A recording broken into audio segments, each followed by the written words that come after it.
me. The reason why I'm not on Facebook today is because of, you know what I'm saying, a boyfriend, an ex-boyfriend at the time. Like, I posted some picture, or maybe there was some sort of conversation going on, and this guy made some sort of reference, I think, to my boobs.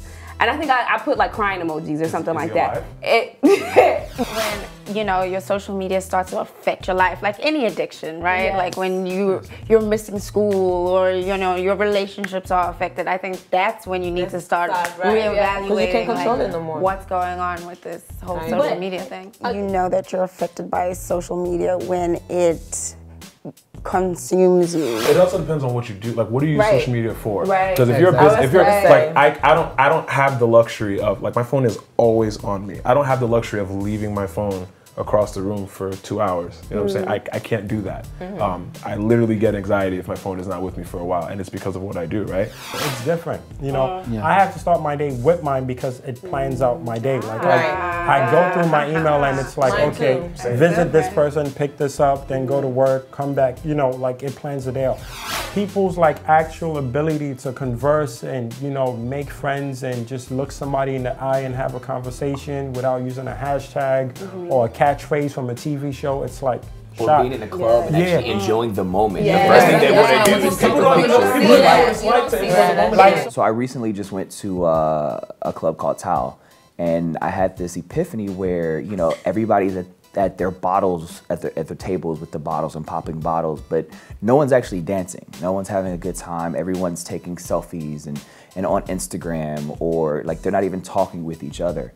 And so I think a lot of social injustices are happening even from like being on the train. No one talks to anybody anymore. They don't even want to look at you. They use their phone as a distraction to listen to music so that they don't have to either look at you or even interact. As a human being, I think that we're losing a lot of the things that come as a blessing with being social with other people, the things that we can learn, as well as the people that we may meet. You never know who you're sitting next to. You notice that, like, we could all just be like this as soon as somebody puts their phone up. You would not have that much fun. You realize how psychologically affected they are by social media, and to the extent of people will deny it. Like, I'm not social media. I can take off whenever I want. I'm not insecure.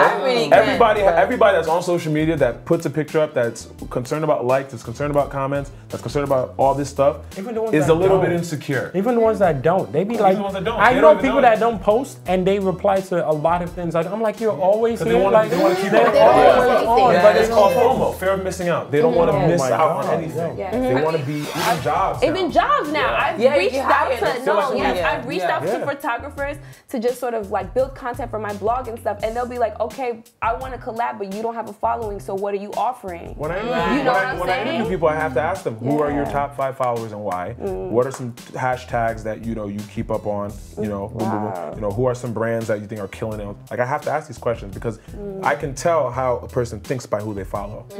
I can easily. Jesus. You know what I'm saying? Who's your top 5 followers? I love my father, Jesus. My mother. She doesn't even have social media, but I follow her. Now you can find I wouldn't even use Facebook if not for I wouldn't even know what WhatsApp is if not for my aunt in Nigeria going, oh, I don't use iMessage, I use WhatsApp.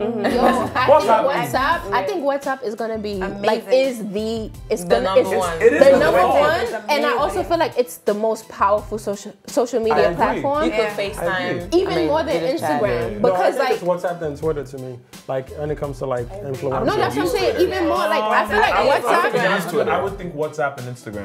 Me too. Listen, my mom would tell me all the time, listen, whenever you traveling, don't tell anybody you're going to Ghana or like Journey's Mercies, right? All of our parents did that. Right? But suddenly you got the geotag that's letting you know I'm at JFK. You know what I'm saying? Or my location. And suddenly that's yes, but I mean people have gotten killed because they let someone posted where they were. I have a homie that literally got his whole penthouse robbed because he posted on Instagram that he was in LA for the weekend, and he came back and boom, they cleaned this whole thing out. It's like one thing I noticed about Instagram on a personal level is that like it develops insecurities that you wouldn't have had, and it also but not as kids are cruel. Like that's one thing. Right. Every computer now is built in with a microphone. Every computer is now built with a camera. Facebook, in their terms and conditions, they actually have access to your microphone and your camera at any time, whether you're logged in or whether you're logged out. That's scary. So if you're using any browser,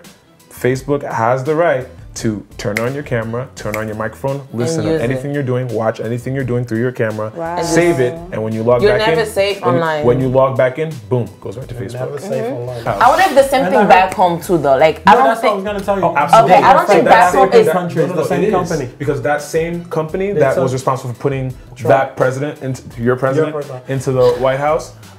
They were responsible for rigging elections in Kenya. They were responsible for rigging elections in Nigeria. Wow. Responsible for rigging elections in Ghana. Responsible for rigging elections in the Ivory Coast. For like around Valentine's Day, and it was about like talk about your ideal man. You understand? And then the picture that was posted of me was me in like a bodysuit and shorts, and it was a see-through. And I spoke about me wanting someone that like had faith and that a man of God. And then they're like, and then one of the comments was like, okay, I'm looking at what she's saying and I'm looking at the comment and it doesn't connect. But like, if you go on my social media, all my pictures are not me half naked. I know how to wear clothes and look good. Wow. You understand what I'm saying? But like that one picture shouldn't tell you like who that's not who I am. That's not who you're gonna want anyway. So why does it matter? But I'm saying it because of social media gives people the right